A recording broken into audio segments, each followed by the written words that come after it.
93ാമത് ശിവഗിരി തീർത്ഥാടന സമ്മേളനത്തിന് തുടക്കമായി രണ്ടാം ദിവസമായ ഇന്ന് മുഖ്യമന്ത്രി പിണറായി വിജയൻ തീർത്ഥാടന സമ്മേളനം ഉദ്ഘാടനം ചെയ്യും. നാളെയാണ് സമാപന സമ്മേളനം.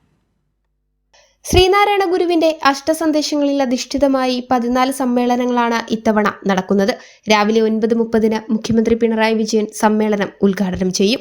കർണാടക മുഖ്യമന്ത്രി സിദ്ധരാമയ്യ, മന്ത്രി VN വാസവൻ, SNDP യോഗം general secretary Vellappally Natesan, AICC general secretary KC Venugopal തുടങ്ങിയവരും പങ്കെടുക്കും.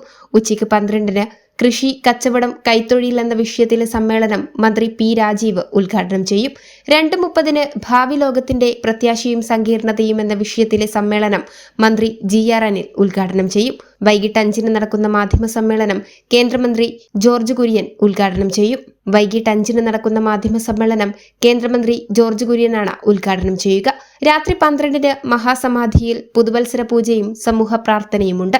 നാളെ നടക്കുന്ന സമാപന സമ്മേളനം മന്ത്രി സജി ചെറിയാൻ ഉദ്ഘാടനം ചെയ്യും. കൈരളി ന്യൂസ്, തിരുവനന്തപുരം.